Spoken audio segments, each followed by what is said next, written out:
And we are back. What's up, everybody?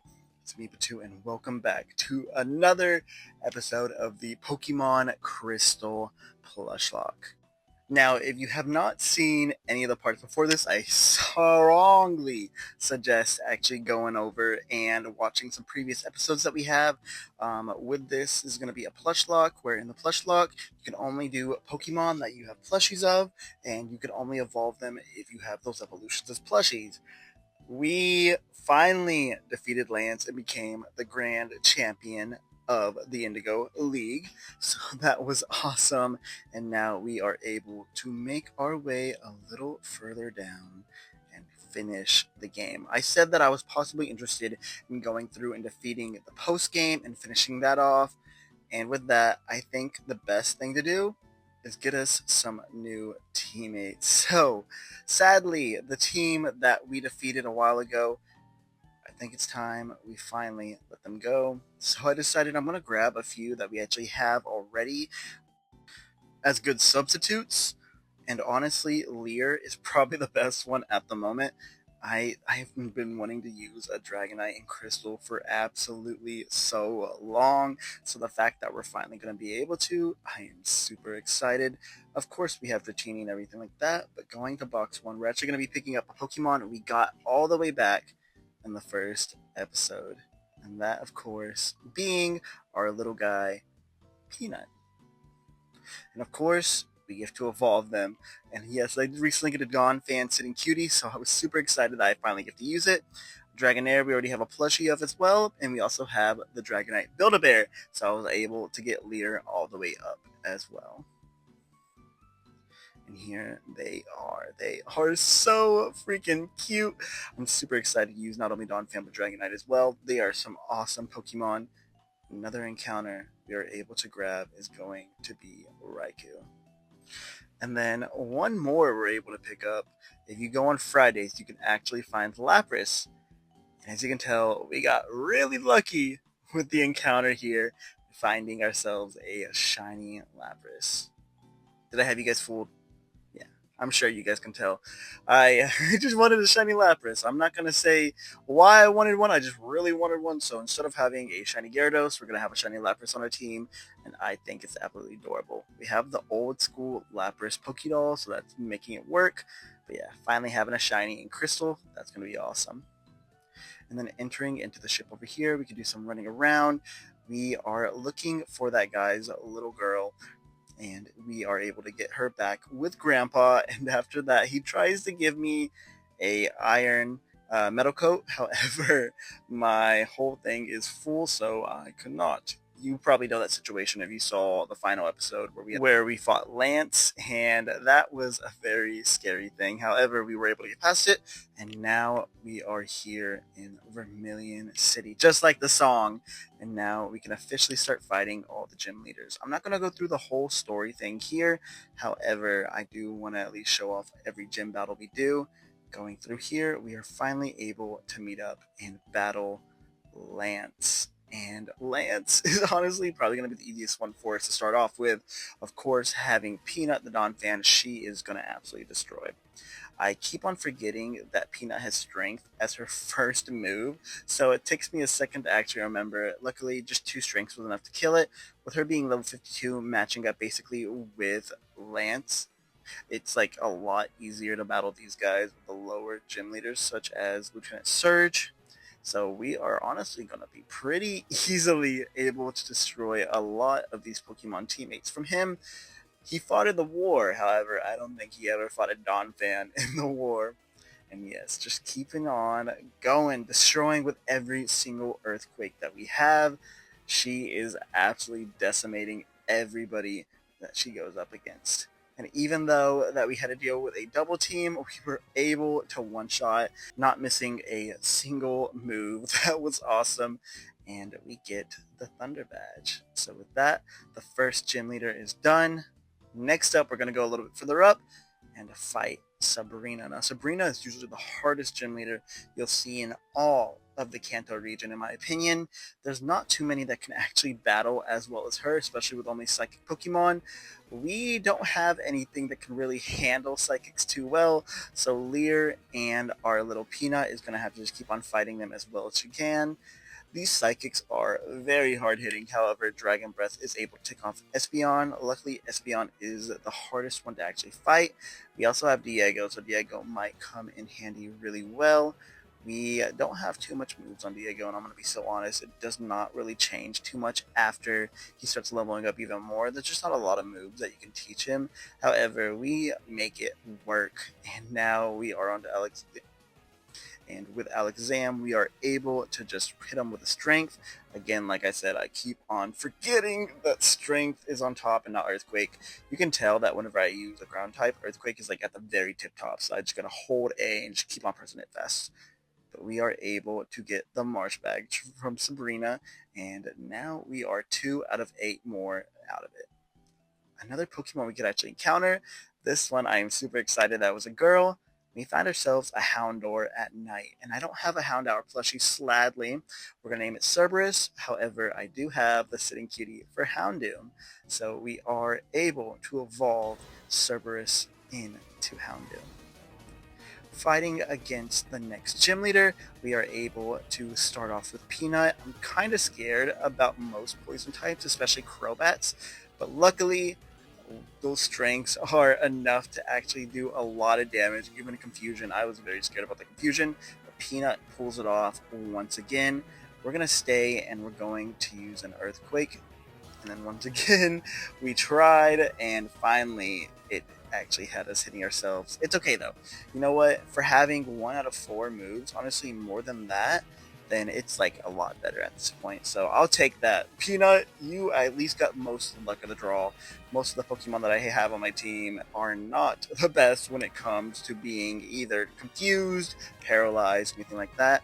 But you actually get to see Cerberus finally over here. We're going to go back to Peanut.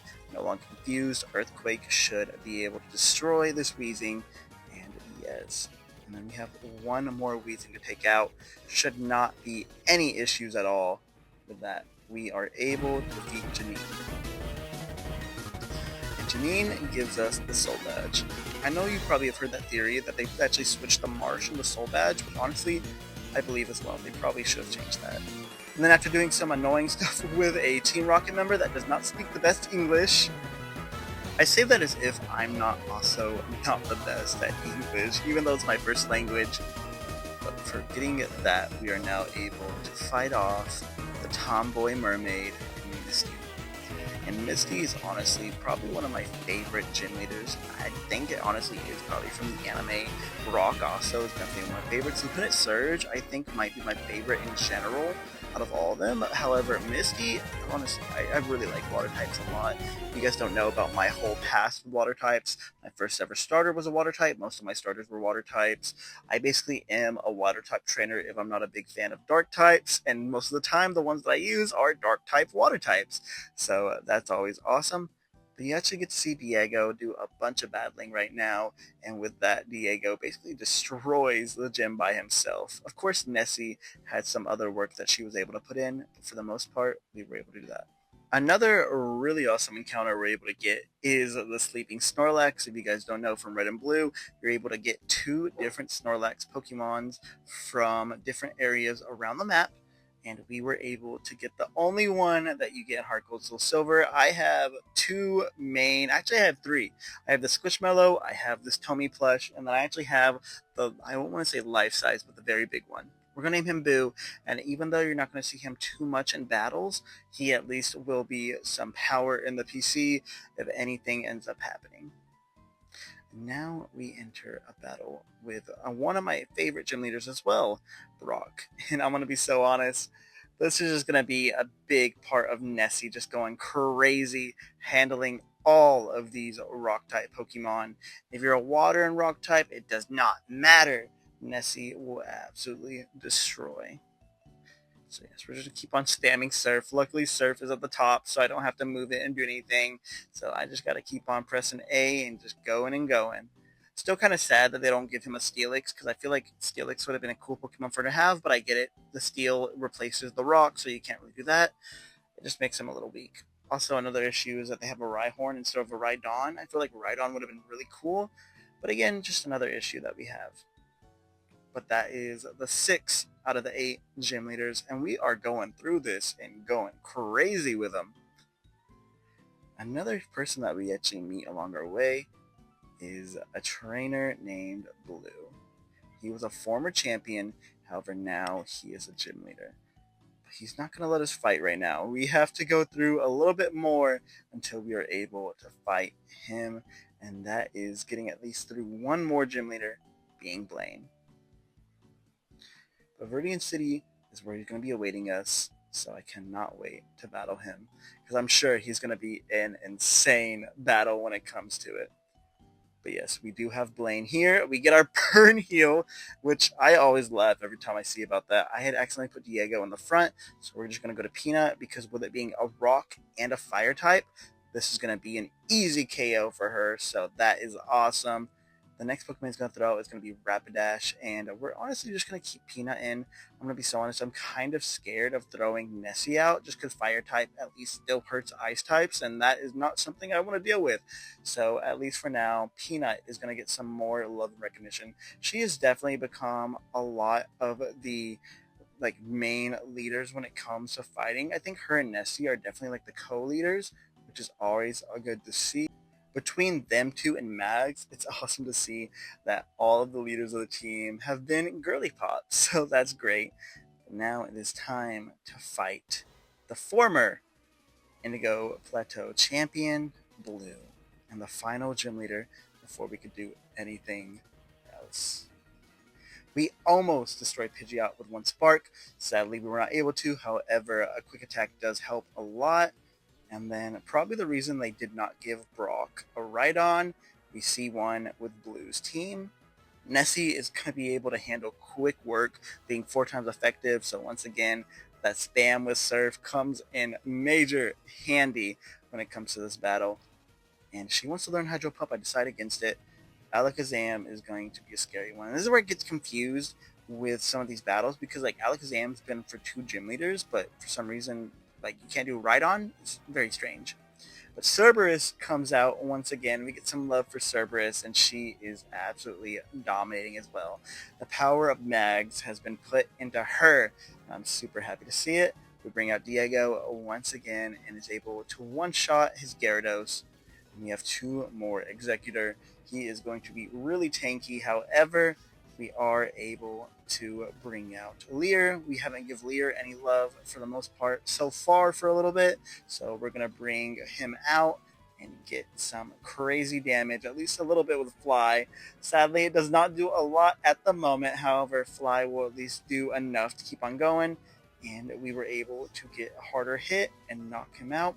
And then he has a Mags of his own. When it comes to Arcanine, I still think that I'm very scared when it comes to having against fire types. However, Arcanine, for the most part, shouldn't be too much of a threat against Nessie.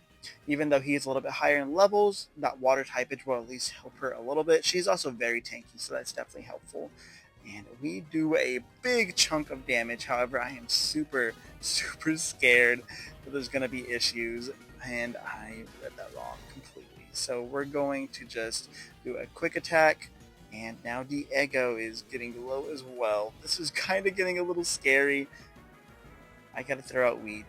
I know you probably saw him in the back, but yes, we had to sacrifice Weed. I was really hoping we weren't going to lose any Pokemon in this final part, but Weed sadly had to go. And now we're able to get a safe switch over to Nessie. She would not have been able to survive another Flamethrower if I just switched her out, so I really appreciate you, Weed. However, I just could not handle losing somebody else on the team, especially this far into the end. We get the Earth Badge, which again, very weird name for Blue. I get that it's from Giovanni, however, still very strange. And then coming over and talking to Oak, we actually get some news that we've defeated all of the gyms in Kanto, so now we can head over to Mount Silver. There's going to be very strong, not only Pokemon, but possibly trainers. So I think after talking to him, it is time to head on over here. And with this area, it is now completely safe to go to. And now entering in the Mount Silverclave, we're going to look for a few Pokemon, one of which being the very strong, quote unquote, Misdrevious. And Misdrevious, I have not used one really on my team, so I'm super excited, especially not using one that doesn't evolve into a Mismagius. So this was a really exciting thing to do, and we're going to actually end it off by adding him to the team to end off our squad. I know Snorlax probably would have been a cool heavy hitter to have, however, I really wanted to show off Mismagius because not too many people do a lot of love for Mismagius, and not too many people change up their teams whenever it comes to the end game for this, so I thought it would be perfect to do. And now we are here, showing off the team that we've built the last 15 minutes or so. 15 for you, a little bit longer for me. We've gotten the gym badges. Let's challenge Red. I'm going to stop talking and let you guys experience this battle for yourself. It was a crazy one.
And like that, we have defeated Pokemon Trainer Red, or as I like to call him, Pokemon Champion Red.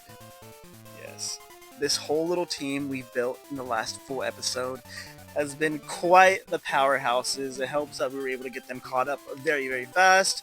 I think that the team before that I still have so much more love for. However, this team will definitely go in history as well. So I'm super happy we were able to finally go through and beat Pokemon Crystal using only Pokemon Plushies. This has been such a fun journey. I know a lot of people actually had a lot of interest about it, so I appreciate them. This has just been a lot, and I cannot thank you guys enough for the support. You have been helping me grow this smaller account. If you guys don't know, I do Pokemon Plush reviews, showing off all these Pokemon Plush stuff, everything like that. So if you want to check out the main channel, please feel free to. This is mainly the gaming account. You probably saw the black and white one we recently started as well. I gotta get back into that. And I am super excited to see where the future holds for not only me, but for us as a community. What did you guys think? Who was the MVP of this team? Again, I think Peanut and I think Nessie were definitely the best on the squad. However, everybody had a unique portion of it. So I think that's going to be for me, guys. I hope y'all enjoyed, and I will see you guys next time.